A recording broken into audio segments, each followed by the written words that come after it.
السلام علیکم۔ مرزا نیک بخت کے ہوش اڑ گئے تھے۔ وہ کبھی سوچ بھی نہیں سکتا تھا کہ اس کے ساتھ راضی رہنے والی انیلا اچانک اسے چھوڑ کر چلی جائے گی۔ ایک داشتہ چلی جائے تو دوسری اس سے زیادہ حسین مل جاتی ہے۔ کسی داشتہ کے جانے سے ہوش نہیں اڑتے، لیکن وہ جاتے جاتے خفیہ معاہدہ اڑا کر لے گئی تھی، گویا اس کے پیروں تلے سے زمین نکال کر لے گئی تھی۔ اس رات اس نے بہت زیادہ پی لی تھی۔ دوسری صبح آنکھ کھلی تو اس نے اپنے پہلو میں بستر کو خالی پایا۔ اس نے آواز دی، انیلا کہاں ہو؟ اسے جواب نہیں ملا۔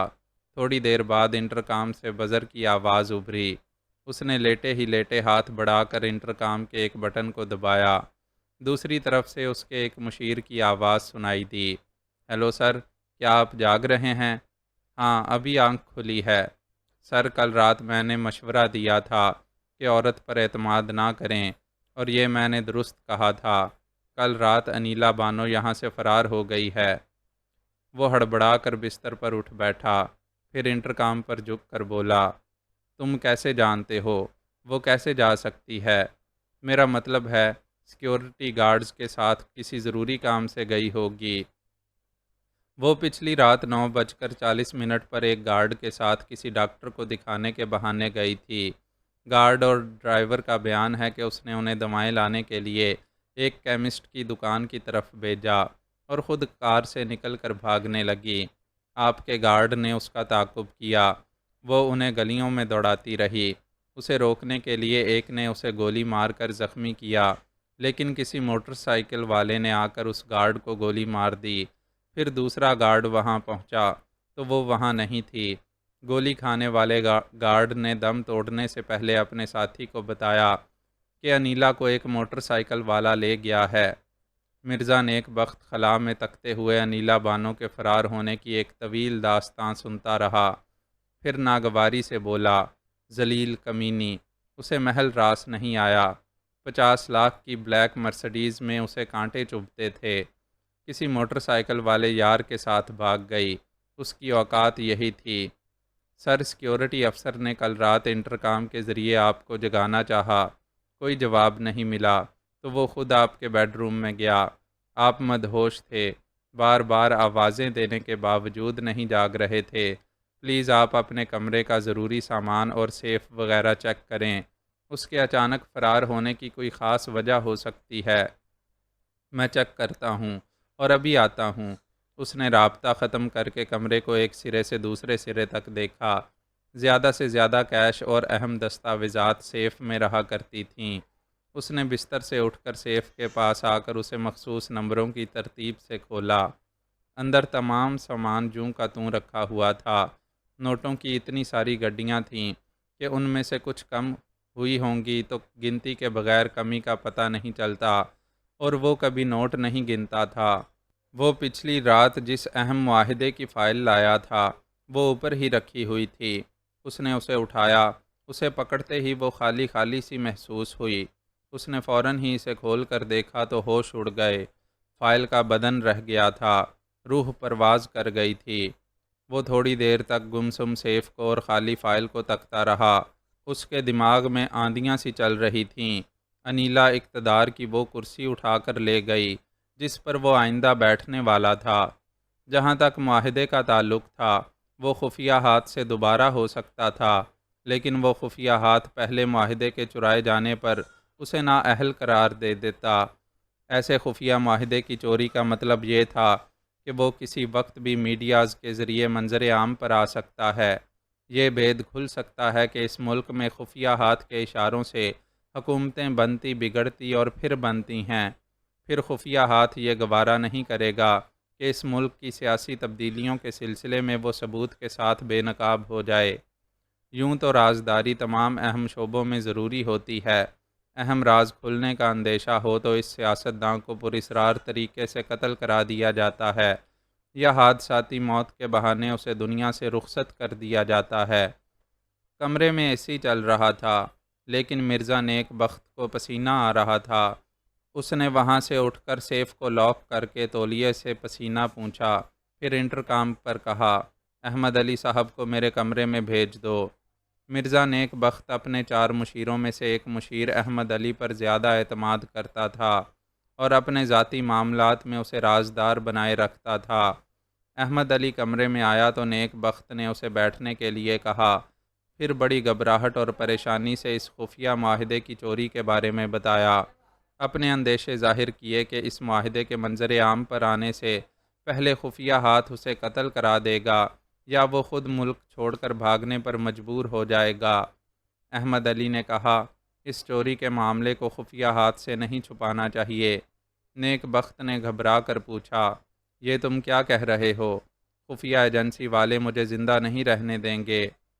آپ اس کا دوسرا پہلو دیکھیں، آپ کے سچ بولنے اور بات نہ چھپانے سے خفیہ ہاتھ فوراً ہی تمام میڈیاز کو الرٹ کر دے گا، پھر کسی بھی ذریعے سے وہ معاہدہ منظر عام پر نہیں آئے گا۔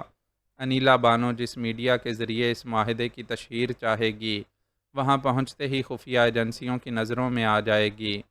وہ اس مشورے پر غور کرنے لگا، پھر بولا، میں مانتا ہوں خفیہ ہاتھ کو فوراً اطلاع دینے سے وہ معاہدے کے ساتھ پکڑی جائے گی، معاہدہ واپس مل جائے گا۔ کیا ہم اپنے ذرائع سے میڈیاز پر نظر نہیں رکھ سکتے؟ ان میں سے کتنے ہی ہمارے زر خرید ہیں، باقی کو بھی خریدا جا سکتا ہے۔ احمد علی نے کہا، ہم اپنے ملک میں با اختیار نہیں ہیں، خفیہ ہاتھ ہم سے زیادہ با اختیار اور وسیع ذرائع کا مالک ہے۔ پھر آپ نے اس پہلو پر غور نہیں کیا ہے کہ وہ زخمی ہو کر کسی موٹر سائیکل والے کے ساتھ گئی ہے۔ آپ بھول گئے ہیں کہ وہ کہلانے والا پراسرار شخص ہمیشہ موٹر سائیکل پر رہتا ہے۔ او گاڈ، میں اپنی پریشانیوں میں اس پراسرار شخص کو واقعی بھول گیا تھا، لیکن انیلا اتنی گہری تو نہیں لگتی تھی کہ وہ جیسے خطرناک شخص سے تعلقات رکھتی۔ آپ ابھی لاشعوری طور پر انیلا کو بھولی بھالی سمجھ رہے ہیں۔ فی الحال ہم انیلا کے کردار اور اس کی خفیہ مصروفیات پر بحث نہیں کریں گے۔ آپ کو صرف یہ سمجھنا ہے کہ مسٹر وہ سے نمٹ سکیں گے۔ سیدھی سی بات ہے، لوہے کو لوہا کاٹتا ہے۔ خفیہ ہاتھ بھی مسٹر وہ سے اپنے طور پر نمٹ نہیں سکے گا۔ آپ میرے مشورے پر فوراً عمل کریں، خفیہ ہاتھ کو تمام حقیقت بتا دیں۔ تم معقول مشورہ دے رہے ہو، پھر بھی ایک بار غور کر لیں۔ خفیہ ہاتھ مجھے نااہل کہے گا، وہ میرے لیے مصیبت بھی بن سکتا ہے اور موت بھی۔ سر کاشف اکبر نے کیٹی بندر کے معاہدے کی چوری سے خفیہ ہاتھ کو بے خبر رکھا تھا۔ ہیرالڈ جان کی خفیہ ایجنسی اور اپنے ذرائع سے وہ مسٹر وہ کو ٹریپ کرنے اور اس سے معاہدہ واپس لینے کی کوششوں میں وقت ضائع کیا تھا۔ اگر وہ یہ بات خفیہ ہاتھ کے علم میں لے آتا تو وہ کسی کو بھی میڈیا کا تعاون حاصل نہ ہوتا اور کیٹی بندر کا معاہدہ کبھی منظر عام پر نہ آتا۔ خفیہ ہاتھ اب کاشف اکبر کو سزا دے رہا ہے، اقتدار کی کرسی اس سے چھین کر آپ کو دینے والا ہے۔ آپ ہر حال میں خفیہ ہاتھ کا اعتماد حاصل کریں، کاشف اکبر کی غلطی نہ دہرائیں۔ ٹھیک ہے، میں ابھی خفیہ ہاتھ سے ملاقات کا وقت لیتا ہوں۔ تم یہ بتاؤ، کیا مجھے اپنے تینوں مشیروں کو معاہدے کی چوری کے بارے میں بتانا چاہیے؟ یہ بات کسی وقت بھی ظاہر ہو سکتی ہے، اس لیے آپ تینوں کو اعتماد میں لیں۔ پھر ہم سب مختلف ذرائع سے انیلا بانو کو تلاش کر رہے ہیں۔ میں خفیہ معاہدہ کرنے کے لیے اسلام آباد سے یہاں آیا تھا تاکہ مخالفین یہی سمجھتے رہیں کہ میں نشتر پارک میں ایک بہت بڑا جلسہ کرنے آیا ہوں۔ مجھے کیا معلوم تھا کہ اتنی بڑی آبادی والے شہر میں انیلا بانو کو تلاش کرنا پڑے گا۔ آپ فکر نہ کریں، وہ زخمی ہے، کسی ہسپتال یا پرائیویٹ کلینک میں زیر علاج ہوگی۔ ہمارے آدمی مشہور و معروف ڈاکٹروں سے لے کر گمنام ڈاکٹروں کو نظروں میں رکھیں گے، لیڈی ڈاکٹروں سے بھی پوچھ گچھ کرتے رہیں گے، کراچی کے مضافاتی علاقوں میں بھی اسے تلاش کرتے رہیں گے۔ امید ہے وہ جلد ہی ہماری گرفت میں آ جائے گی۔ مشیر احمد علی رخصت ہو کر ڈرائنگ روم میں آیا اور ان تینوں مشیروں کو خفیہ معاہدے کی چوری کے بارے میں تفصیلات بتانے لگا۔ نیک بخت کے پرائیویٹ جاسوس پچھلی رات ہی سے انیلا بانو کو تلاش کر رہے تھے۔ ان مشیروں نے بھی سیکیورٹی افسر کو بلا کر حکم دیا کہ انیلا بانو کو تلاش کرنے کے لیے وہ مزید گارڈز کی خدمات حاصل کریں۔ ان سب کو انیلا بانو کی تصویر دکھا کر یہ تاکید کریں کہ اس کے علاوہ ایک بھاری بھرکم موٹر سائیکل والے جوان کو تلاش کیا جائے۔ انیلا بانو اس جوان کی پناہ میں ہو سکتی ہے۔ ان کی مصروفیات کے دوران میں فون کی گھنٹی بجنے لگی۔ ایک مشیر نے ریسیور اٹھا کر پوچھا، ہیلو کون؟ میں گلشن اقبال پولیس اسٹیشن کا انچارج عبدالصمد بول رہا ہوں۔ جناب مرزا نیک بخت سے ایک ضروری بات کرنا چاہتا ہوں۔ جناب مرزا نیک بخت موجود نہیں ہیں، میں ان کا قائم مقام ہوں، مجھ سے کہو۔ جناب مسمات انیلا بانو کا باپ اور ایک بھائی تھانے میں ہیں، کہتے ہیں کہ نیک بخت نے انیلا بانو کو اغوا کر کے کہیں قید کیا ہے یا پھر قتل کر دیا ہے۔ مشیر نے کہا، انیلا بانو نے 4 دن پہلے ملازمت سے استعفیٰ دیا تھا، اس کے بعد پھر کبھی ادھر نہیں آئی۔ ہم نے اس کے باپ اور بھائی کا اعتماد حاصل کرنے کے لیے اس کے استعفیٰ کی فوٹو اسٹیٹ کاپی انہیں دی تھی۔ کیا انہوں نے وہ کاپی آپ کو دکھائی ہے؟ نہیں، میں ابھی ان سے وہ کاپی طلب کرتا ہوں۔ ہم بھی آپ کو اس کی ایک کاپی بھیج رہے ہیں، آپ باتیں بنا کر انہیں ٹال دیں۔ ان سے کہیں انیلا نے استعفیٰ دے دیا تھا، لہٰذا جناب مرزا نیک بخت اس کی گمشدگی کے ذمہ دار نہیں ٹھہرائے جا سکتے، پھر ان کا شمار ملک کے VIP میں ہوتا ہے۔ آپ کسی ٹھوس بنیاد پر بھی ان کے خلاف FIR درج نہیں کریں گے۔ اس نے فون بند کر کے اسسٹنٹ سیکرٹری کو بلایا، پھر حکم دیا، انیلا کے استعفیٰ کی ایک photo state copy Gulshan Iqbal تھانے کے انچارج کے پاس بھیج دو۔ سیکرٹری حکم کی تعمیل کے لیے چلا گیا۔ ایک مشیر نے کہا، وہ ہماری توقع سے زیادہ چالاکی دکھا رہی ہے، وہ معاہدہ لے کر اپنے گھر نہیں گئی ہے۔ دوسرے مشیر نے کہا، وہ گھر جانے کی نادانی کیوں کرے گی جبکہ مسٹر وہ کہلانے والے سے اس کی یاری ہے؟ دوسرے دن پولیس اسٹیشن انچارج عبدالصمد نے فون پر کہا، جناب مسمات انیلا بانو کے باپ اور بھائی چند اخبار والوں کے ساتھ آئے تھے، میں نے اس کا استعفیٰ دکھا کر صحافیوں کو سمجھایا ہے کہ جناب مرزا نیک بخت صاحب کا کوئی تعلق انیلا بانو سے نہیں ہے۔ ایک گمشدہ لڑکی کے اغوا کا الزام دینا گویا ثبوت کے بغیر ایک بڑی شخصیت پر کیچڑ اچھالنا ہے۔ میں نے صحافیوں کو بھی کسی طرح سمجھا کر رخصت کر دیا ہے۔ تم نے بہت اچھا کیا، تمہارا انعام تمہارے گھر پہنچ جائے گا۔ تیسرے دن نیک بخت نے مشیروں سے کہا، انیلا بہت مکار ہے، وہ بظاہر کہیں روپوش رہ کر اس معاہدے کو اپنے گھر میں چھپا کر رکھ سکتی ہے، لگتا ہے بہت زخمی ہے، اس لیے خاموشی اختیار کر رکھی ہے۔ اس کے زخم بھرنے اور کچھ کر گزرنے سے پہلے اس کے گھر کی تلاشی لینا چاہیے، اپنے فرنٹ مین کو چند گنڈوں کے ساتھ وہاں بھیجنا چاہیے۔ ایک فرنٹ مین چند گنڈوں کے ساتھ انیلا کے گھر میں جبراً گھس آیا۔ گھر میں انیلا کے ماں باپ اور بہن بھائی تھے، لیکن مسلح افراد کے سامنے بے بس ہو گئے۔ انہوں نے ایک ایک کمرے اور ایک ایک سامان کی تلاشی لی۔ انیلا بانو کے کمرے سے اس کی 2 ڈائریاں اور کچھ خطوط ملے۔ فرنٹ مین نے انہیں اپنی تحویل میں لے لیا۔ جس معاہدے کو تلاش کرنے آئے تھے وہ نہیں ملا، وہ سب ناکام لوٹ گئے۔ اس کے باپ اور بھائی نے دوسرے دن اخبارات کے ذریعے نیک بخت کو الزام دیا کہ اس کے گنڈوں نے زبردستی گھر میں گھس کر خواتین کی بے عزتی کی اور پورے گھر کی تلاشی لیتے رہے، پھر انیلا بانو کی ذاتی ڈائریاں اور خطوط لے کر چلے گئے۔ مرزا نیک بخت کو ایسے الزامات کی پرواہ نہیں تھی، اسے پھر خفیہ ہاتھ کا آشرواد مل گیا تھا۔ اس نے نیک بخت کی اس دانائی کو پسند کیا تھا کہ اس نے کاشف اکبر کی طرح معاہدے کے چوری ہونے والی بات نہیں چھپائی تھی۔ اس نے یقین دلایا تھا کہ ریڈیو، ٹی وی اور پریس وغیرہ جیسے میڈیاز تک اس معاہدے کو پہنچنے دے گا، لیکن اسے نشر و اشاعت کے مرحلوں تک پہنچنے نہیں دے گا۔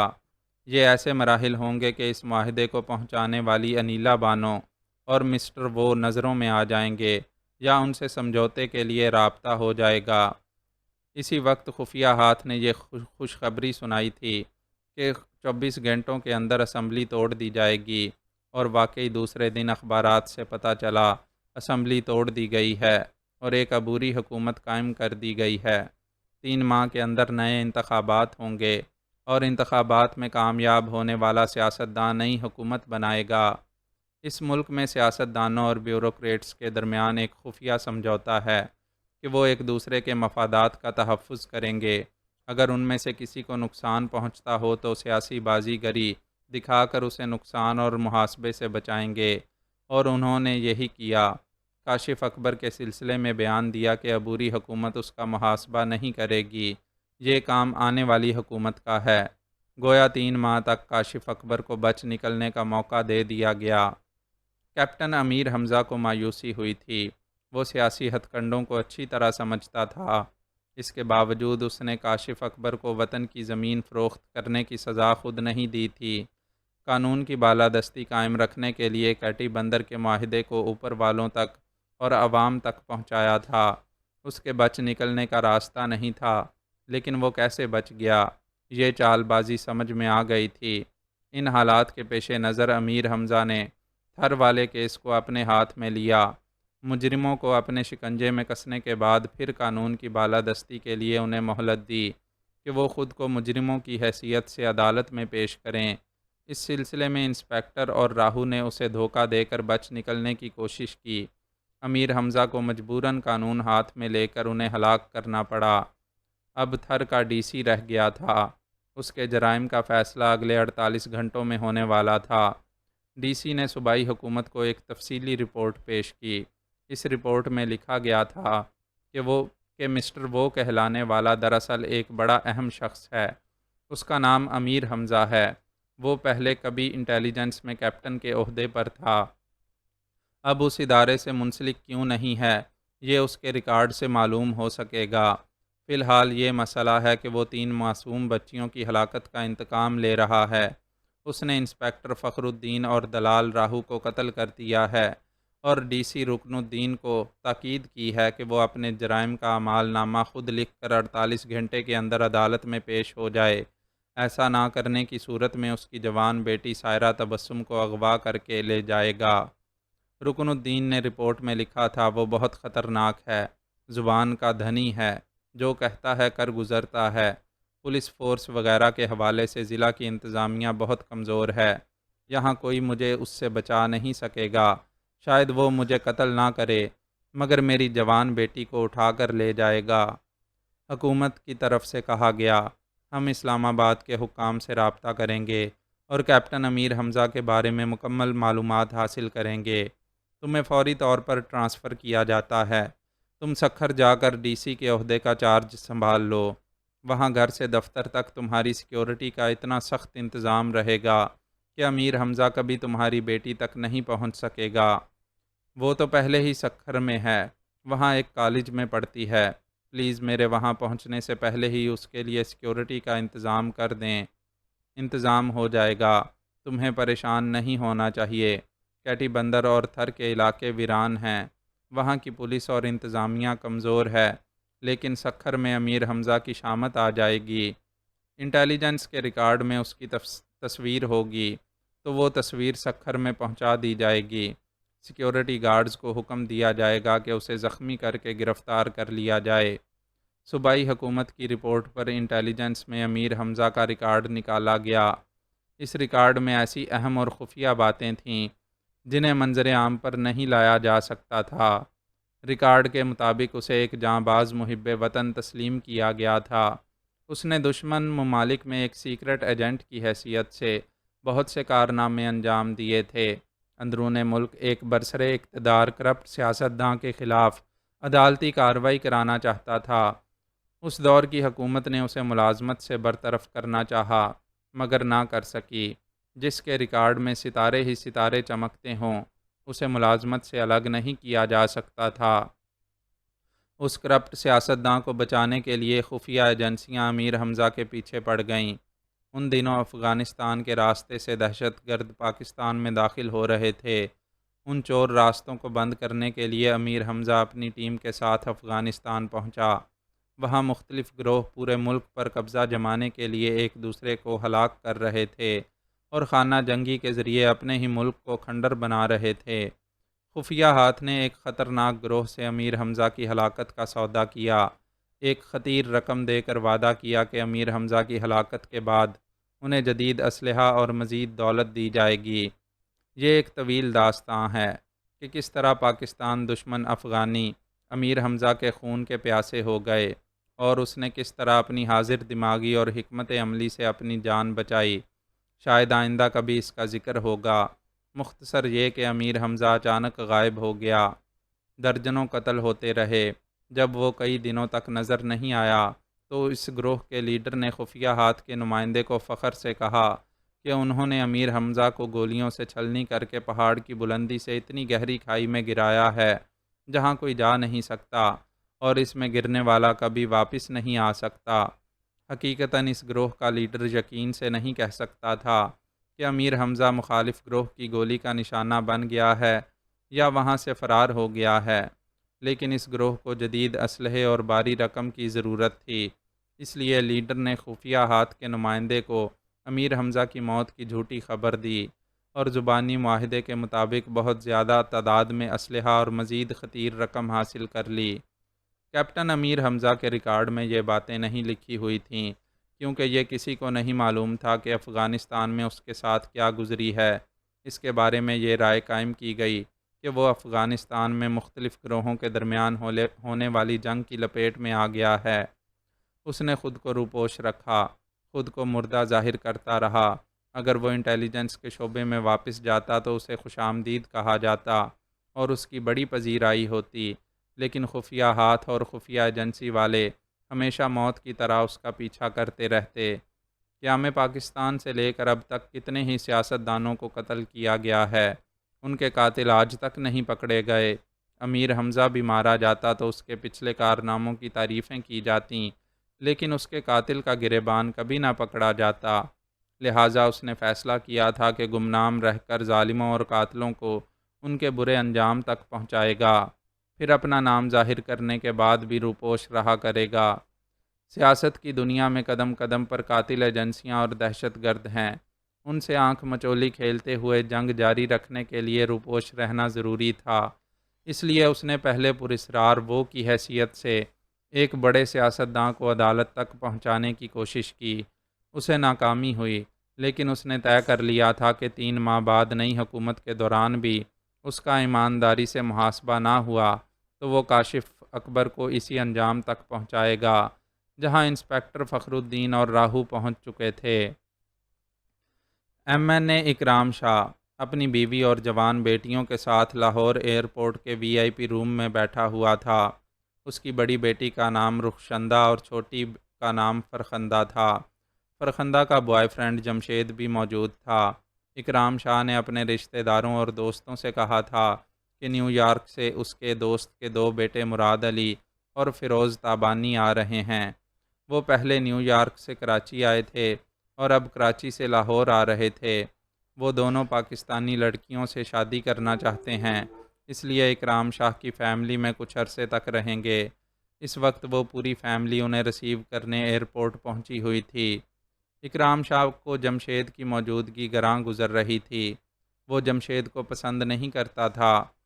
اسی نے فرخندہ اور فری کو سمجھایا تھا کہ وہ دوستی ختم کرے اور اس سے شادی کا خیال دل سے نکال دے۔ فری نے پوچھا، جمشید میں کیا خرابی ہے؟ وہ ایک پولیس انسپکٹر کا بیٹا ہے اور CIA کے ٹریننگ سینٹر میں تربیت حاصل کر رہا ہے۔ وہ میری خاطر مستقبل کو شاندار بنانے کے لیے جدوجہد کر رہا ہے۔ فری وہ ٹریننگ سینٹر سے پاس ہونے کے بعد زیادہ سے زیادہ ایک جونیئر پولیس افسر بنے گا، رشوت بھی لے گا تو کتنی دولت کما لے گا، ہماری طرح کروڑ پتی نہیں بن سکے گا۔ ابھی عبوری حکومت ہے، میں سابقہ MNA کہلاتا ہوں، لیکن آئندہ انتخابات میں کامیابی کے بعد مجھے کسی شعبے کا وزیر بنایا جائے گا۔ جمشید اور اس کا باپ میرے سامنے ایک معمولی سرکاری ملازم رہیں گے۔ تمہیں میرے سٹیٹس کا خیال رکھنا چاہیے۔ اونچی سوسائٹی میں تعلیم یافتہ جوان بیٹی کو سمجھایا جا سکتا ہے، جبر نہیں کیا جا سکتا۔ پسماندہ گھرانوں میں جوان بیٹی کو لاتیں جوتے مار کر گھر کی 4 دیواری میں قید رکھا جاتا ہے۔ بیگم شاہ نے بھی سمجھایا، بیٹی ہم اپنا سٹیٹس اونچا کرتے جا رہے ہیں اور تم ہمیں نیچے گرانے والی حماقت کر رہی ہو۔ بہتر یہی ہے کہ جلد سے جلد جمشید سے دوستی ترک کر دو۔ سمجھانے کا کوئی اثر نہیں ہوا تھا۔ اس نے جمشید سے ایئرپورٹ پر ملنے کا وعدہ کیا تھا۔ وہ اس سے ملنے VIP ویٹنگ روم میں آ گیا تھا۔ اکرام شاہ اور اس کی بیگم کو اخلاقاً مسکراتے ہوئے جمشید کو برداشت کرنا پڑا۔ ان کی نادان بیٹی یہ نہیں جانتی تھی کہ تابانی اور مراد علی نیو یارک سے نہیں بلکہ را کے ٹریننگ سینٹر سے آ رہے ہیں۔ ایسے میں پاکستانی CIA کے جمشید کی موجودگی گراں گزر رہی تھی۔ ایک اندیشہ تھا کہ تابانی اور مراد علی اپنی باتوں سے یا حرکتوں سے جمشید کو کھٹکنے لگیں گے تو ابتدا ہی میں بات بگڑ سکتی ہے۔ اگرچہ جمشید ابھی تربیت حاصل کر رہا تھا، لیکن وہ اپنے سامنے والوں سے گفتگو کے دوران میں ان کے چہروں کو پڑھتا تھا، ان کی آواز اور لب و لہجے سے ان کے سچ اور جھوٹ کا اندازہ کیا کرتا تھا۔ ایک کامیاب جاسوس بننے کے لیے وہ اپنی ذاتی زندگی میں بھی اپنے ملنے جلنے والوں کو گہری نظروں سے دیکھتا، پرکھتا تھا اور انہیں سمجھنے کی کوششیں کرتا تھا۔ اکرام شاہ کا ایک خاص ملازم اپنے ہاتھوں میں ایک پلے کارڈ لیے ایگزٹ گیٹ کے سامنے کھڑا ہوا تھا۔ کراچی سے آنے والے مسافر اس گیٹ سے باہر آ رہے تھے۔ تابانی نے اس ملازم کے پلے کارڈ کی طرف اشارہ کرتے ہوئے کہا، وہ دیکھو مراد، اس پلے کارڈ پر ہمارے نام لکھے ہوئے ہیں، کمان۔ انہوں نے ملازم کے پاس آ کر اسے اپنا اپنا نام بتایا۔ ملازم انہیں وی آئی پی ویٹنگ روم میں لے آیا۔ اکرام شاہ سے بولا، صاحب جی، یہی آپ کے مہمان ہیں۔ اکرام شاہ نے اٹھ کر ان سے مصافحہ کرتے ہوئے کہا، بھائی تم دونوں پہچانے نہیں جاتے، بچپن میں تمہیں دیکھا تھا، تم میں سے بڑا بھائی شاید یہ ہے۔ کیوں میاں، تمہارا نام مراد علی ہے؟ انکل آپ نے خوب پہچانا، یہ چھوٹا بھائی فیروز تابانی ہے۔ اکرام شاہ نے ان سے اپنی فیملی کا تعارف کرایا۔ سب نے مسکرا کر ایک دوسرے کو وش کیا۔ بیگم شاہ نے جمشید کے بارے میں انہیں بتایا کہ وہ ایک دور کا عزیز ہے۔ جمشید نے ان سے مصافحہ کرتے ہوئے کہا، آپ دونوں ایک دوسرے سے بالکل مختلف ہیں، سگے بھائی نہیں لگتے ہیں۔ مراد علی نے کہا، ہم سگے نہیں ہیں، ڈیڈی نے تبت کے ایک لاما کی ہمشیرہ سے شادی کی تھی، میری اس دوسری ماں سے یہ تابانی پیدا ہوا تھا۔ جمشید نے قائل ہو کر کہا، اسی لیے تبت کے باشندوں کی طرح مسٹر تابانی کے چہرے پر داڑھی مونچھیں نہیں ہیں۔ اگر یہ صبح شام اپنے چہرے پر بلیڈ پھیرتے رہیں گے تو جلد ہی بھرپور مرد دکھائی دیں گے۔ مراد نے مسکرا کر کہا، مردانگی کے لیے داڑھی اور مونچھیں لازمی نہیں ہیں، آپ ذرا تابانی سے دو دو ہاتھ کریں، یہ دن میں تارے دکھا دے گا۔ اس کے لباس کے اندر بلیک بیلٹ ہے اور بہت خطرناک فائٹر ہے۔ جمشید نے کہا، اچھا ہوا آپ نے بتا دیا، میں ان سے دو ہاتھ دور رہا کروں گا، میں لڑائی جھگڑے سے بہت ڈرتا ہوں۔ تابانی اور مراد علی ہنسنے لگے۔ ہنسنے کی بات نہیں تھی، پھر بھی اکرام شاہ اور اس کی فیملی نے ہنسنے میں مہمانوں کا ساتھ دیا۔ پھر وہ سب باتیں کرتے ہوئے پارکنگ ایریا میں آئے۔ دو ٹرالیوں میں ان کا بہت سا سامان تھا، جیسے وہ تمام مہنگا سامان امریکہ سے لایا گیا ہو۔ ایک پجاروں میں اکرام شاہ، بیگم شاہ، بڑی بیٹی رخشندہ دونوں مہمانوں کے ساتھ بیٹھ گئے۔ فری دوسری کار میں جمشید اور دو ملازموں کے ساتھ بیٹھ کر جانے لگی۔ اکرام شاہ نے راستے میں کہا، مراد، میں نے جان بوجھ کر فری اور جمشید کو دوسری کار میں جانے دیا ہے۔ تمہیں اور تابانی کو معلوم ہونا چاہیے کہ جمشید ایک پولیس انسپکٹر کا بیٹا ہے۔ وہ 6 ماہ بعد CIA سینٹر سے ٹریننگ مکمل کرنے کے بعد ایک جونیئر افسر بن سکتا ہے۔ میری بیگم اور میری بیٹی رخشندہ تم دونوں کی اصلیت سے واقف ہیں۔ ہم نے جمشید کی وجہ سے فری کو رازدار نہیں بنایا ہے۔ بیگم شاہ نے کہا، میری فری معصوم ہے، جمشید نے اسے اپنی محبت کے جال میں پھنسایا ہے۔ ہم کوشش کر رہے ہیں کہ فری کو جمشید سے دور کر دیں۔ تابانی نے کہا، فری جمشید سے دور نہ ہوئی تو میں جمشید کو بہت دور پہنچا دوں گا۔ میں نے محسوس کیا ہے، وہ ہمیں ٹٹولتی نظروں سے دیکھ رہا تھا۔ مراد نے کہا، تابانی، میں جانتا ہوں تم جمشید کو ٹھکانے لگا سکتے ہو، لیکن ابھی ایسی حرکت نہ کرنا، تم نے وعدہ کیا تھا میری ہدایات پر عمل کرو گے۔ ابھی جمشید کو اپنے طور پر جاسوسی کرنے دو، جب بات بگڑے گی تو ہم اس کا حلیہ بگاڑ کر رکھ دیں گے، پھر اسے پیدا کرنے والے بھی اس کی لاش کو پہچان نہیں سکیں گے۔ جمشید دوسری کار ڈرائیو کر رہا تھا، اس کے ساتھ فری بیٹھی ہوئی تھی، دونوں ملازم پچھلی سیٹ پر تھے۔ وہ ملازموں کی موجودگی میں پیار و محبت کی باتیں نہیں کر سکتے تھے، اس لیے جمشید نے انگریزی میں فری سے پوچھا، تمہارا منہ کیوں پھولا ہوا ہے، کیا ناراض ہو؟ وہ بولی، کیا ناراض نہیں ہونا چاہیے، تم نے ٹریننگ سینٹر میں ایک ناقابل شکست فائٹر ہونے کی سند حاصل کی ہے، لیکن تابانی کے سامنے بزدلی دکھا کر اپنا ہی مذاق اڑا رہے تھے۔ تم تو چکنے گھڑے ہو، مگر میں اپنی توہین محسوس کر رہی تھی۔ تم پر ہنس رہے تھے۔ بھائی سمجھا کرو، وہ تمہارے ڈیڈی کے دوست کے بیٹے شادی کرنے کے لیے آئے ہیں۔ ان میں سے ایک تمہاری باجی کے لیے ہے اور دوسرا تمہارے لیے۔ شٹ اپ، میں دوسرے پر لعنت بھیجتی ہوں۔ کیا لعنت بھیجنے سے ان کے ارادے بدل جائیں گے؟ تمہاری ممی اور ڈیڈی تو مجھے ایک آنکھ سے بھی دیکھنا پسند نہیں کرتے۔ شادی انہیں نہیں کرنی، مجھے کرنی ہے۔ میں بالغ ہوں، تم سے کورٹ میرج کر سکتی ہوں۔ مرچیں کیوں چبا رہی ہو؟ اپنی شادی کی بات کرتے ہوئے مسکرانا چاہیے۔ وہ ہنسنے لگی۔ اس نے پوچھا، تمہارے ڈیڈی کے دوست نیو یارک میں کہاں رہتے ہیں؟ ان کا نام کیا ہے؟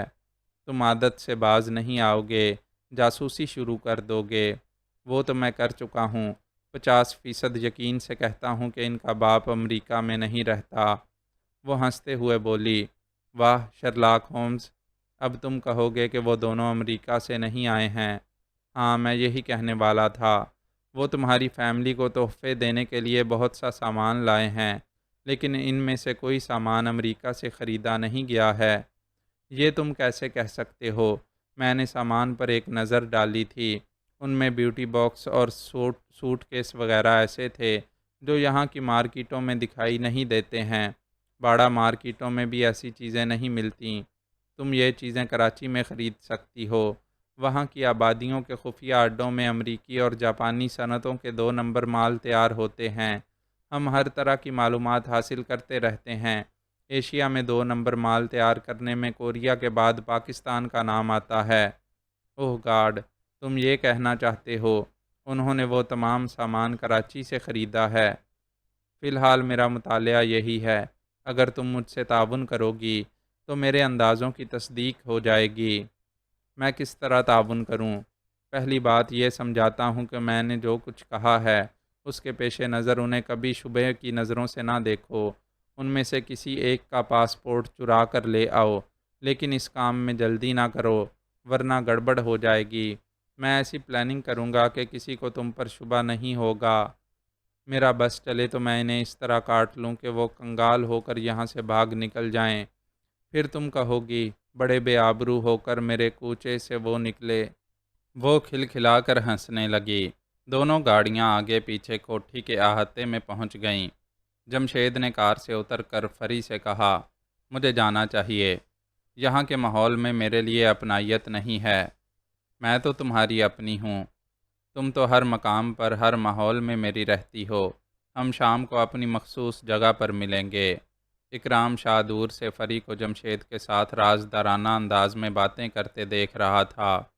وہ اسے آواز دے کر بلانا چاہتا تھا، اس سے پہلے ہی جمشید چلا گیا۔ وہ مسکراتی اور گنگناتی ان سب کے قریب آئی۔ ملازم گاڑی سے سامان نکال کر اندر کوٹھی میں لے جا رہے تھے۔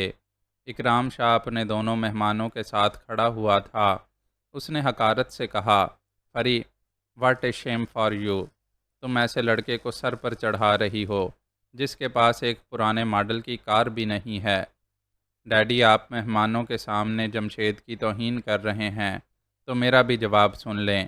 جمشید کے ابو 25 برس کی ملازمت میں ایک پولیس انسپکٹر ہیں۔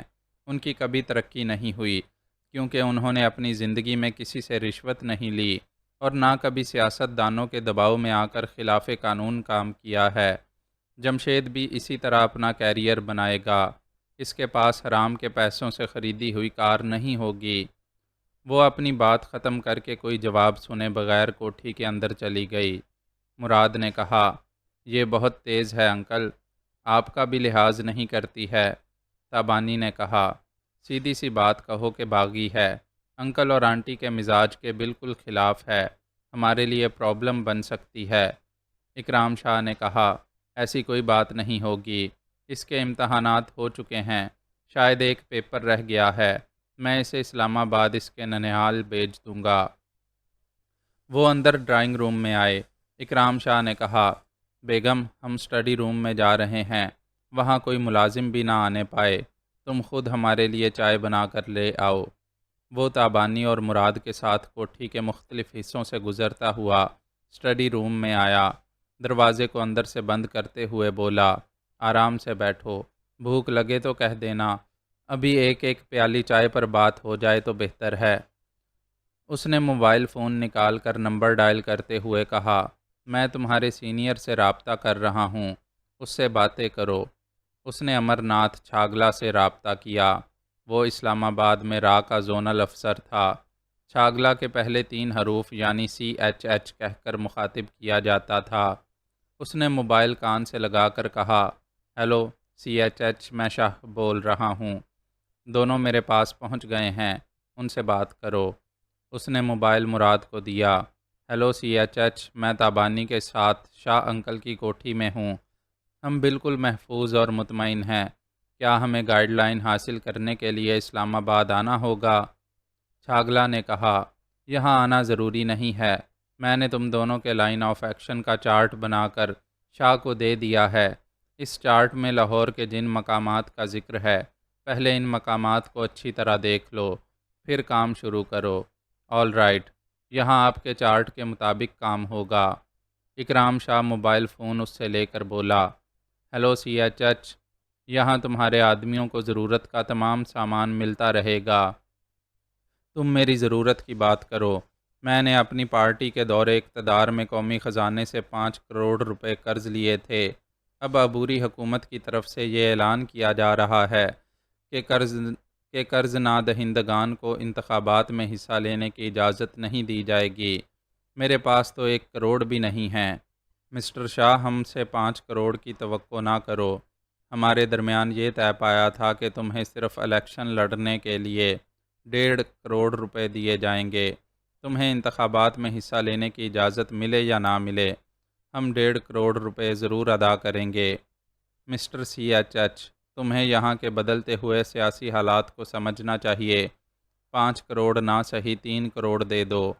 میں زونل افسر ہوں، میرے پاس اتنے اختیارات نہیں ہیں کہ میں مقررہ رقم سے زیادہ دے سکوں۔ میں تمہارا مطالبہ ہیڈ آفس تک پہنچا دوں گا، وہ مقررہ رقم سے کچھ نہ کچھ زیادہ دے سکیں گے، مگر 3 کروڑ بہت ہیں۔ بہرحال میں ہیڈ آف دی ڈپارٹمنٹ سے بات کروں گا۔ اکرام شاہ نے فون بند کر دیا۔ مراد نے پوچھا، بات ہو گئی؟ آپ مطمئن تو ہیں؟ وہ مسکرا کر بولا، بے اطمینانی کی کوئی بات نہیں ہے، میں اپنا مطالبہ منوا لوں گا۔ دروازے پر دستک ہوئی۔ اکرام شاہ نے دروازہ کھولا۔ بیگم ایک ٹرے میں خود ہی چائے کی پیالیاں لائی تھیں۔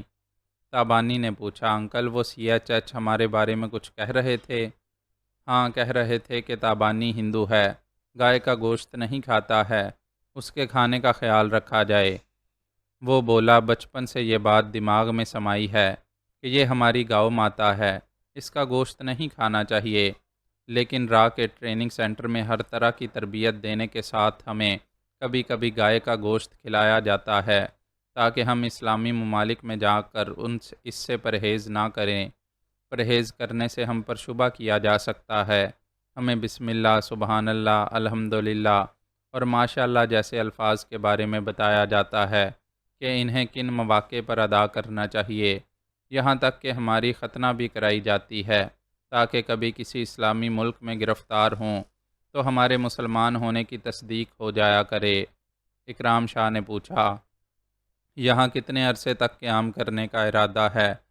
مراد نے کہا، اگر ہماری کارکردگی اچھی رہی تو ہمیں یہاں باقاعدہ شادی کر کے مستقل رہنے کی اجازت مل جائے گی۔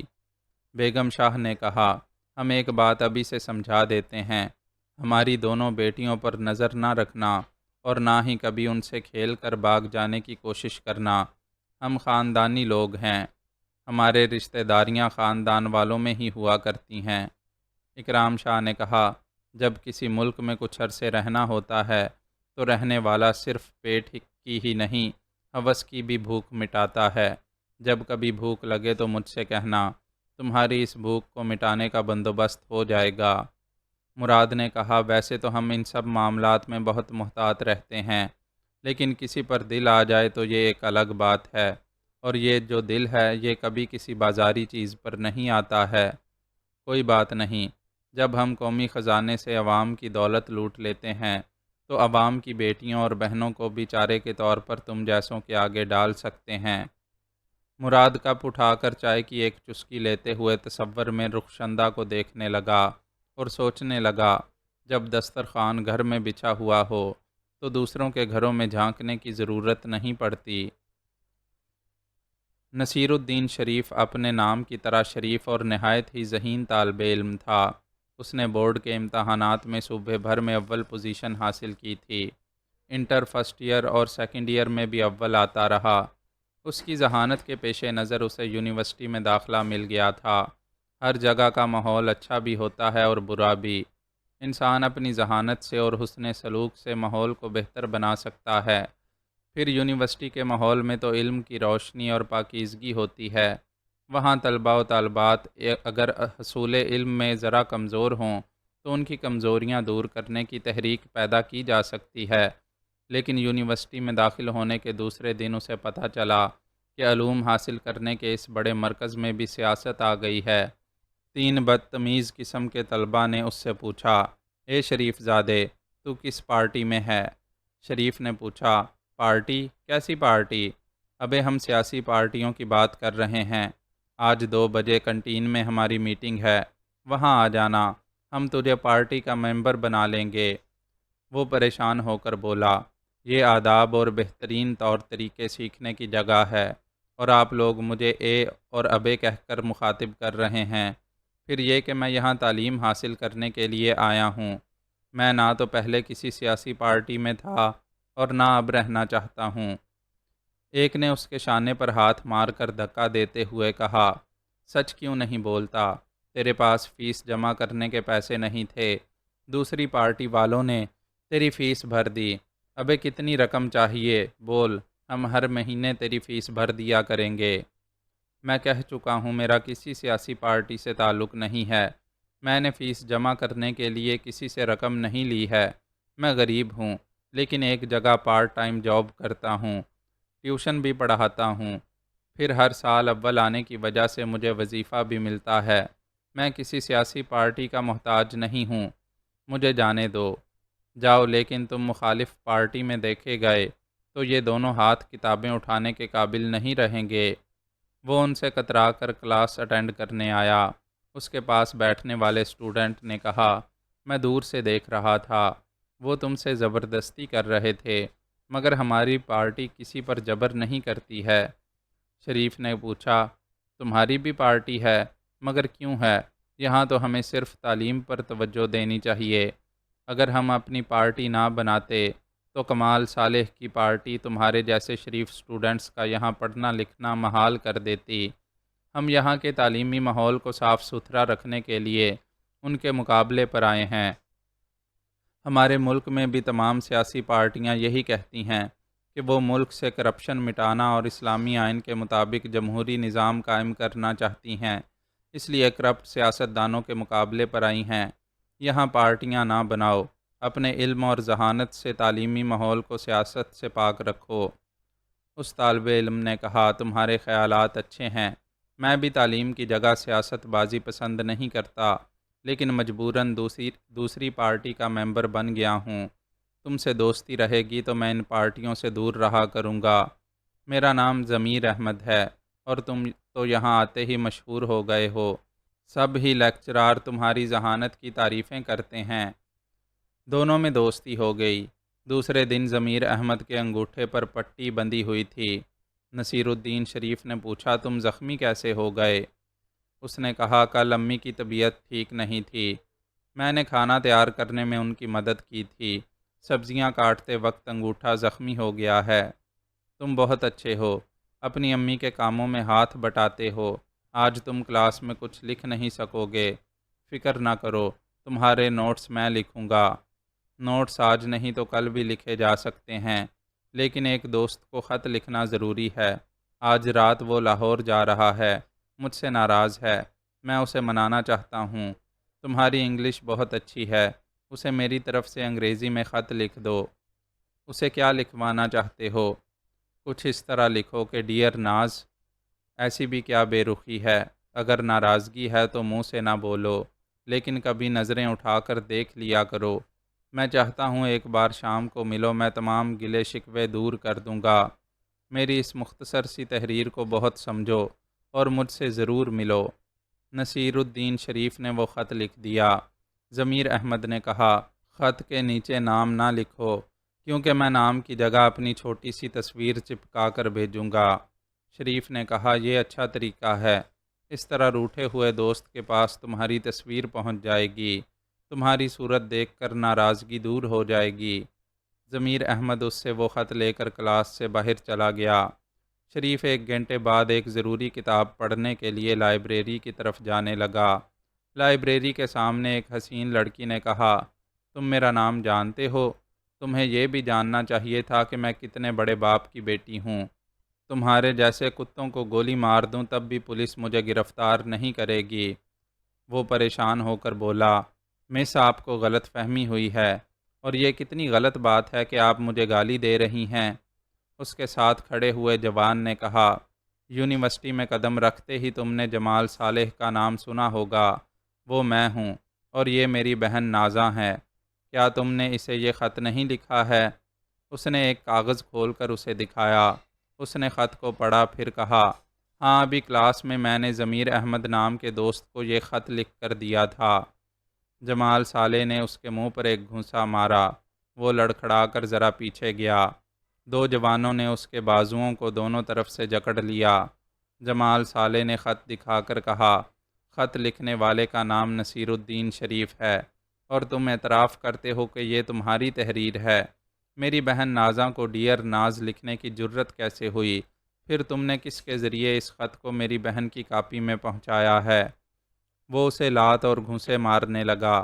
وہ دونوں طرف سے جکڑا ہوا مار کھا رہا تھا اور کہہ رہا تھا، میں نے تمہاری بہن کو ابھی دیکھا ہے، اسے جانتا بھی نہیں تھا۔ ضمیر احمد نے مجھ سے کہا تھا کہ اس کے دوست کا نام ناز ہے۔ میں نے اس خط کے نیچے اپنا نام نہیں لکھا تھا۔ اسے جکڑنے والے بھی اس کی پٹائی کرنے لگے۔ وہ زمین پر گر پڑا تھا۔ دوسرے اسٹوڈنٹس دوڑتے ہوئے آ رہے تھے، لیکن ان سب پر جمال صالح کی ایسی دھاک جمی ہوئی تھی کہ کوئی شریف کو بچانے کے لیے اس کی حمایت میں بولتے ہوئے ڈر رہا تھا۔ ایک پروفیسر نے آ کر کہا، جمال، رک جاؤ، کیوں اس بیچارے پر ظلم کر رہے ہو؟ سر، یہ بیچارہ نہیں ہے، بدماش ہے، یہ دیکھیں، اس نے نازاں کو یہ خط لکھا ہے۔ پروفیسر نے وہ خط پڑھ کر شریف کو دیکھا۔ اس کی ناک اور باچھوں سے خون رس رہا تھا، چہرے پر مٹی لگی ہوئی تھی، لباس جگہ جگہ سے پھٹ گیا تھا۔ وہ روتے ہوئے بولا، سر، ضمیر احمد کا انگوٹھا زخمی تھا، اس نے اپنے دوست کے نام یہ خط مجھ سے لکھوایا تھا۔ میں نہیں جانتا تھا کہ یہاں کسی طالبہ کا نام نازاں ہے، اور اسے ناز بھی کہتے ہیں۔ طلبہ اور طالبات کی بھیڑ میں ضمیر احمد کھڑا ہوا تھا۔ اس نے آگے بڑھ کر کہا، تم تو نام کے شریف ہو، میرے کاندھے پر بندوق رکھ کر چلا رہے ہو۔ میں نے کب تم سے خط لکھوایا تھا؟ اور کیا میرا انگوٹھا زخمی ہے؟ یہ دیکھو۔ اس نے دونوں ہاتھوں کے انگوٹھے دکھائے۔ کسی پر بھی پٹی بندھی ہوئی نہیں تھی، اور نہ ہی کوئی انگوٹھا زخمی تھا۔ شریف تمام چوٹوں کی تکلیف بھول کر حیرانی سے ضمیر احمد کو دیکھنے لگا۔ پروفیسر نے کہا، شریف، ہم نے تمہارا تعلیمی ریکارڈ دیکھا ہے، تم غیر معمولی ذہانت کے حامل ہو اور ایسی حرکتیں کرتے ہو۔ وہ روتے ہوئے بولا، سر، میں جو کچھ بھی کہوں گا اس پر کوئی یقین نہیں کرے گا۔ میں سوچ بھی نہیں سکتا تھا کہ میرے ساتھ اتنا سنگین مذاق کیا جائے گا۔ آپ میری حالت دیکھ رہے ہیں، انہوں نے کس بری طرح مارا ہے، پھر بھی یہ کم ہے۔ سر، آپ بھی مجھے سزا دیں، اور میں آپ سب سے کہتا ہوں، آپ بھی مجھے ماریں۔ میں اس ماحول میں رہنے کے قابل نہیں ہوں، مجھے مار مار کر یہاں سے نکال دیں۔ وہ پھوٹ پھوٹ کر رونے لگا۔ پروفیسر نے کہا، جمال، یہ نیا اسٹوڈنٹ ہے، اسے معاف کر دو۔ نو سر، وڈیرے سائیں کمال صالح کی بیٹی کی طرف دیکھنے والوں کی آنکھیں نکال لی جاتی ہیں۔ اس نے جس ہاتھ سے خط لکھا ہے وہ ہاتھ میں توڑنے والا تھا۔ آپ سفارش کر رہے ہیں تو اسی صورت میں اسے معاف کیا جا سکتا ہے کہ یہ اسی ہاتھ سے میری بہن کے پاؤں چھو کر معافی مانگے۔ مخالف پارٹی کے لیڈر نے کہا، تم وڈیرے کی اولاد ہوگے اپنے علاقے میں، یہ یونیورسٹی تمہارے باپ کی نہیں ہے، اور یہ نصیر الدین شریف تمہارے باپ کے کھیتوں کا ملازم نہیں ہے، یہ تمہاری بہن کے سامنے نہیں جھکے گا۔ مخالف لیڈر کی باتیں سنتے ہی دونوں پارٹیوں کے اسٹوڈنٹس دوڑتے ہوئے ایسی جگہ جانے لگے جہاں انہوں نے ہاکیاں اور ڈنڈے چھپا رکھے تھے۔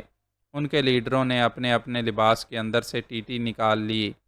پروفیسر نے جمال صالح کے سامنے ڈال بن کر کہا، تم اپنا ہتھیار پھینک دو، میں تم پر گولی نہیں چلنے دوں گا۔ شریف نے مخالف لیڈر سے ہاتھ جوڑ کر کہا، خدا کے لیے یہ ہتھیار پھینک دو، کتابیں اٹھا لو، میرے معاملے کو اتنا نہ بڑھاؤ، یہ جھگڑا بھی ختم ہو جائے گا، میں اسے ختم کروں گا۔ ہاکیوں اور ڈنڈے والے ایک دوسرے سے کچھ فاصلے پر رکے ہوئے تھے۔ شریف نے کہا، میں یہاں پہلی بار آیا ہوں، کسی کو نہیں جانتا، میں جمال صالح کو کسی وڈیرے کے رشتے سے نہیں، ایک بھائی کے رشتے سے سمجھ رہا ہوں۔ یہ غیرت مند بھائی ہے، اگر میرے اس ہاتھ نے اس کی بہن کو خط لکھا ہے تو میری یہ سزا کم ہے کہ میں اس کی بہن کے پیروں کو ہاتھ لگاؤں۔ میں ہاتھ لگاؤں گا، میرے ہاتھ لگانے سے کسی کی ناک نہیں کٹے گی، کسی کا سر نہیں جھکے گا، لیکن آپ مجھے اس لیے روک رہے ہیں کہ یہ جھگڑا سیاسی رنگ اختیار کر لے اور تعلیم حاصل کرنے کی یہ جگہ میدان جنگ بن جائے۔ یہ علوم کی عبادت گاہ ہے، میں یہاں سر جھکا کر اس جھگڑے کو ختم کر رہا ہوں۔ یہ کہہ کر وہ نازاں کے سامنے آیا، پھر جھک کر دونوں ہاتھوں سے اس کے پیروں کو چھو کر پھوٹ پھوٹ کر رونے لگا۔ نازاں پیچھے ہٹ کر وہاں سے پلٹ کر اپنے بھائی اور اس کے اسٹوڈنٹ یونین والوں کے ساتھ جانے لگی۔ دوسری پارٹی کے لیڈر اور اس کے ساتھی بھی جانے لگے۔ وہاں صرف وہی طلبہ اور طالبات رہ گئے جو صرف تعلیم سے تعلق رکھتے تھے۔ ان کے اور پروفیسر کے سر جھکے ہوئے تھے۔ پھر ایک اور لڑکے اور دو لڑکیوں نے آ کر شریف کے سر پر ہاتھ رکھا، اسے زمین پر سے اٹھایا۔ ایک لڑکی اپنے دوپٹے کے آنچل سے اس کے چہرے سے مٹی اور لہو پونچھنے لگی۔ پھر وہ سب اسے واش روم کی طرف لے گئے۔ دوسرے دن وائس چانسلر، تمام پروفیسروں اور یونیورسٹی کے ذمہ دار اراکین کی میٹنگ ہوئی۔ نصیر الدین شریف کے سلسلے میں کہا گیا کہ ضمیر احمد نے اسے یقیناً بیوقوف بنایا ہوگا کیونکہ وہ دوسری پارٹی سے تعلق رکھتا تھا۔ اسے اپنی سیاسی پارٹی کی طرف سے سگنل ملا ہوگا کہ 3 ماہ میں انتخابات ہونے والے ہیں، لہٰذا اسٹوڈنٹس کے حلقوں میں اپنے مخالفین کو کچل کر اپنی برتری ثابت کرنے کا سلسلہ الیکشن تک جاری رکھا جائے۔ دوسری طرف جمال صالح کی پارٹی بھی تیار تھی۔ چونکہ ابتدا تھی اس لیے ہاکیاں اور ڈنڈے نکالے گئے تھے۔ انہوں نے خطرناک قسم کے ہتھیار بھی کہیں چھپا رکھے ہوں گے۔ ویسے نصر الدین شریف کی شرافت اور ذہانت کے باعث ایک بہت بڑے فساد کی ابتدا ہوتے ہوتے رہ گئی تھی۔ انہوں نے نصیر الدین شریف اور دوسرے طلباء و طالبات کو بڑے حال میں بلا کر ان سب کے سامنے اعتراف کیا کہ شریف کے ساتھ زیادتی ہوئی ہے، اس کے باوجود اس نے یونیورسٹی کی عزت باقی رکھی ہے اور تعلیمی ماحول کو دنگے فساد سے پاک رکھا ہے۔ آنے والے دنوں میں سیاسی ہنگامے متوقع تھے، اس لیے تمام طلباء و طالبات کو نصیحت کی گئی کہ وہ تعلیم کی طرف زیادہ سے زیادہ دھیان دیں۔ جن ہاتھوں کو قلم پکڑنا چاہیے انہیں ہتھیار پکڑنے سے گریز کرنا چاہیے۔ لیکن نصیحتیں بہت کم لوگوں پر اثر کرتی ہیں۔ جن طلباء کو سیاسی پارٹیوں سے بڑی بڑی رقمیں اور اسلحہ ملتا تھا، وہ ان رقموں سے عیاشی کرنے اور اسلحے کے ذریعے اپنی طاقت کا مظاہرہ کرنے کے عادی ہو گئے تھے، اور ہتھیاروں کے ذریعے طاقت کا مظاہرہ کرتے ہوئے جو جنونی مسرتیں حاصل ہوتی ہیں ان کے سامنے نصیحتیں دل کر رہ جاتی ہیں۔ ایک ہفتے بعد ایک صحت مند نوجوان وائس چانسلر کے کمرے میں آیا۔ اس نے اسے ایک لفافہ دیا۔ لفافے کے اندر ایک سیاسی پارٹی کے لیڈر کا خط تھا۔ اس میں لکھا ہوا تھا، جناب وائس چانسلر، حامل رقعہ کا نام راجہ نواز ہے، بہت ذہین طالب علم ہے، آپ چاہیں گے تو اسے یونیورسٹی میں داخلہ مل جائے گا، اور آپ ضرور چاہیں گے۔ اسلام آباد میں ہماری پارٹی کے بڑے لیڈر آپ کے فون کے منتظر ہیں۔ ان کا فون نمبر اگر آپ بھول گئے ہیں تو وہ نیچے لکھا ہوا ہے، پلیز فوراً رابطہ کریں۔ وائس چانسلر نے وہ خط پڑھ کر راجہ نواز کو گھور کر دیکھا، پھر کہا، میں خوب سمجھتا ہوں کہ تم کتنے ذہین ہوگے، تمہاری ذہانت سیاسی لیڈروں کے کام آئے گی، لیکن جن والدین نے خون پسینے کی کمائی سے تمہیں تعلیم دلائی ہے، کیا وہ جانتے ہیں کہ تم قلم چھوڑ کر ہتھیار پکڑنے والے ہو؟ سر، میں اپنے والدین کی قسم کھا کر کہتا ہوں، جب تک مجھے اپنی جان خطرے میں نظر نہیں آئے گی میں کسی ہتھیار کو ہاتھ نہیں لگاؤں گا۔ کسی بھی اسٹوڈنٹس یونین سے تعلق رکھو گے تو دنگے فساد ہوں گے، پھر تمہیں ہتھیار اٹھانا ہی پڑے گا۔ میرے ہاتھ میں یہ کتاب ہے، اس سے میں علم حاصل کرتا ہوں۔ اس کی قسم کھا کر آپ سے وعدہ کرتا ہوں، کسی بھی اسٹوڈنٹس یونین سے کوئی تعلق نہیں رکھوں گا۔ تعجب ہے، پھر ایسی سیاسی پارٹی کی طرف سے تمہارے لیے سفارش کیوں آئی ہے؟ انہوں نے جس خوش فہمی میں مبتلا ہو کر مجھے یہاں تک پہنچایا ہے، ان کی وہ خوش فہمی بہت جلد ختم ہو جائے گی۔ آپ میری قسم اور وعدے پر یقین کریں اور اسلام آباد والوں سے رابطہ کریں۔ وائس چانسلر نے اسلام آباد کے سب سے بڑے پارٹی لیڈر سے رابطہ کیا۔ ادھر سے کہا گیا، ہیلو، وہ جوان راجہ نواز آپ کے سامنے کھڑا ہوگا۔ میں تحریری طور پر کسی کی سفارش نہیں کرتا، ایسی تحریریں بعد میں اخبار والوں کے ہاتھ لگ جاتی ہیں۔ کیا فون پر کہنا کافی ہے کہ اسے یونیورسٹی میں داخل کر لیں؟ چانسلر نے کہا، جناب، آپ کا اتنا کہہ دینا ہی ہمارے لیے حکم کا درجہ رکھتا ہے۔ ہم تو صرف یہ چاہتے ہیں کہ یونیورسٹی بدنام نہ ہو، آپس میں لڑنے والے طلبہ یہاں کی لائبریری اور لیبارٹری وغیرہ کو نقصان نہ پہنچائیں۔ اگر آپ تمام سیاسی لیڈران اپنے اپنے زیر اثر طلبہ کو سمجھائیں گے تو وہ یونیورسٹی کے احاطے کے اندر کوئی گڑبڑ نہیں کریں گے۔ ٹھیک ہے، انہیں سمجھا دیا جائے گا۔ دوسری طرف سے رابطہ ختم کر دیا گیا۔ وائس چانسلر نے ریسیور رکھ کر کہا، اپنے کاغذات دکھاؤ۔ راجہ نواز نے اس کے سامنے ایک فائل پیش کر دی۔ ناظم وہاں سے گزر رہی تھی۔ اس نے راجہ نواز کو دیکھا، پھر پریشان ہو کر اپنے بھائی کی کلاس کی طرف جانے لگی۔ راجہ کو اس نے پہلی بار ایک شاپنگ سینٹر میں دیکھا تھا، اگرچہ وہ کسی کی طرف دیکھنا گوارا نہیں کرتی تھی۔ کوئی اجنبی اسے مخاطب کرے تو اسے جھڑک دیتی تھی۔ وڈیرا شاہی کے ماحول میں پرورش پائی تھی، اس لیے دوسروں کو خود سے کمتر سمجھتی تھی۔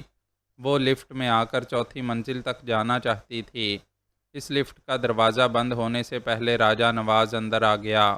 دروازہ بند ہو گیا، لفٹ اوپر جانے لگی۔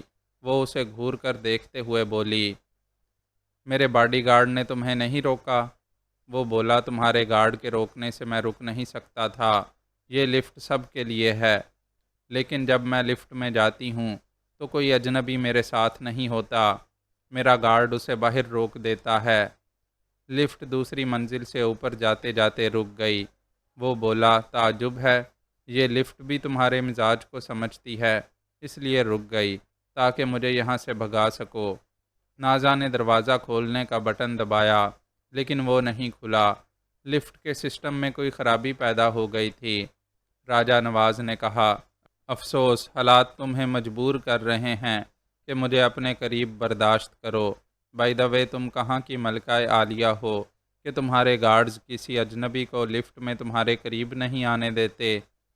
وہ غرور سے سینہ تان کر بولی، میں تھر کے سب سے بڑے وڈیرے سائیں کمال صالح کی بیٹی ہوں۔ ڈیفنس میں ہماری عالی شان کوٹھی ہے، کاریں ہیں اور تمہارے جیسے درجنوں ملازم ہیں۔ اس نے بازو پکڑ کر اپنی طرف کھینچا، پھر اسے دونوں بازوؤں کے حصار میں جکڑ کر بولا، تم نے چیلنج کیا ہے تو مجھے ثابت کرنا ہوگا کہ میں تمہارا ملازم نہیں ہوں۔ اسے یوں لگا جیسے فولادی شکنجے میں کس دی گئی ہو۔ وہ غصے سے خود کو چھڑانے کے لیے ہل بھی نہیں سکتی تھی۔ جھنجھلا کر بولی، چھوڑو مجھے۔ ملازم ہوتا تو حکم مان کر چھوڑ دیتا۔ آج کے بعد تمہیں یہ سبق یاد رکھنا چاہیے کہ تم سب سے برتر نہیں ہو۔ تمہاری زندگی میں آنے والا مرد تم سے برتر رہا کرے گا۔ وہ بڑی مشکلوں سے سانس لیتے ہوئے بولی، چھوڑو مجھے، میری سانس رک رہی ہے۔ اس نے گرفت ڈھیلی کی مگر اسے نہیں چھوڑا۔ وہ گہری گہری سانس لے کر بولی، آج تک کسی مرد نے مجھے ہاتھ نہیں لگایا، آج تم نے اپنی موت کو دعوت دی ہے۔ کیا تم سمجھتے ہو اس شاپنگ سینٹر سے زندہ جا سکو گے؟ اس نے ریشمی زلفوں کو مٹھی میں جکڑ کر اس کے سر کو اٹھایا، پھر اس کے چہرے پر جھک گیا۔ وہ تڑپنے اور مچلنے لگی، اوں اوں کہہ کر خود کو چھڑانے کی ناکام کوشش کرنے لگی۔ لفٹ کے باہر شاپنگ سینٹر کے منتظم پریشان تھے، اندر یہ بے حال ہو رہی تھی۔ باہر مکینک وغیرہ لفٹ کی خرابی دور کرنے کی کوشش کر رہے تھے۔ اندر وہ بگڑی ہوئی گھوڑی کو سدھا رہا تھا، پھر اس نے اسے الگ کر کے دھکا دیا۔ وہ پیچھے لفٹ کی دیوار سے ٹکرا گئی۔ اسے وحشت سے دیکھتے ہوئے ہانپنے لگی۔ وہ تنبیہ کے انداز میں انگلی دکھاتے ہوئے بولا، جھک کر بولنا سیکھ لو، تیسری بار چیلنج کرو گی تو بدن پر یہ لباس نہیں رہے گا۔ وہ سہم کر اپنے ہانپتے ہوئے سینے پر بازوؤں کی کینچی بنا کر ایک طرف کھسکتے ہوئے ایک گوشے میں دبک گئی۔ گھبرا کر بولی، نہیں، مجھ کو میرے لباس کو ہاتھ نہ لگانا، اور تم مجھے مجبور نہ کرنا، لفٹ ابھی چل پڑے گی۔ باہر نکلتے وقت میرے خلاف چیخ چیخ کر بولنا چاہو گی تو میں۔ اس نے بات ادھوری چھوڑ کر جیب سے ایک پستول نکالا، پھر کہا، باہر نکلتے وقت یہ میری جیب میں ہوگا اور تم نشانے پر ہوگی۔ اپنے گارڈ یا کسی بھی شناسا سے کہو گی کہ لفٹ میں بند رہنے کے باعث گھٹن محسوس کر رہی ہو، اس لیے ٹھنڈا مشروب پینے کے لیے میرے ساتھ گراؤنڈ فلور کے ریستوران میں جا رہی ہو، وہاں کوئی تمہارے ساتھ نہ آئے۔ میری ان باتوں کو اچھی طرح ذہن نشین کر لو۔ کوئی چالاکی دکھانے کی کوشش کرو گی تو بھری جوانی میں میرا بھلا کیے بغیر دنیا سے چلی جاؤ گی۔ اس نے پستول کو جیب میں رکھا، پھر کہا، میں کسی کا چیلنج برداشت نہیں کر سکتا۔ میں نے مجبور ہو کر زندگی میں پہلی بار ایک جوان لڑکی کو ہاتھ لگایا ہے۔ غصے اور نفرت کے دوران میں نے تمہیں اتنا قریب کر لیا کہ اب زندگی کی آخری سانس تک تمہاری ہی قربت چاہوں گا۔ تم جب بھی دلہن بنو گی، میری ہی بنو گی۔ وہ غصے سے اس کی اوقات کی بات کرنا چاہتی تھی، پھر خیال آیا کہ یہ بات بھی اس کے لیے چیلنج ہوگی، پھر نہ جانے وہ کیا کر بیٹھے۔ وہ سہم کر ایک گوشے میں کھڑی ہوئی تھی۔ اسی وقت لفٹ میں حرکت پیدا ہوئی۔ راجہ نواز نے گراؤنڈ فلور پر جانے کے لیے بٹن دبایا، پھر اس نے کہا، یہاں میرے پاس آ کر دوستانہ انداز میں مسکراتے رہنے کی کوشش کرتی رہو۔ تمہارے چہرے سے پریشانی ظاہر ہوگی تو میں بری طرح پیش آؤں گا۔ لفٹ کا دروازہ کھل گیا۔ وہ گراؤنڈ فلور پر پہنچ گئے۔ شاپنگ سینٹر کی انتظامیہ سے تعلق رکھنے والے چند خوش لباس حضرات کھڑے ہوئے تھے۔ نازاں کا ایک باڈی گارڈ بھی کھڑا ہوا تھا۔ انتظامیہ والے ان دونوں سے معذرت چاہتے ہوئے لفٹ کی خرابی کے بارے میں بتانا چاہتے تھے۔ راجہ نواز نے کہا، جو ہو گیا سو ہو گیا، پلیز ہمیں تنہا چھوڑ دیں۔ وہ تیزی سے چلتے ہوئے ریستوران کی طرف جانے لگے۔ نازا نے اپنے مسلح باڈی گارڈ سے کہا، میں اس ریستوران میں جا رہی ہوں، تم باہر انتظار کرو۔ وہ دونوں ریستوران کے اندر ایک چھوٹی سی میز کے اطراف بیٹھ گئے۔ راجہ نواز نے 2 ٹھنڈی بوتل کا آرڈر دیا۔ ویٹر چلا گیا۔ وہ بولی، میں نہیں پیوں گی۔ میرے ساتھ بیٹھ کر پینے سے تمہاری اوقات وہی رہے گی جو لفٹ کے اندر میری آغوش میں تھی۔ مرد کی حکمرانی میں آ جانے والی کو نخرے نہیں کرنا چاہیے۔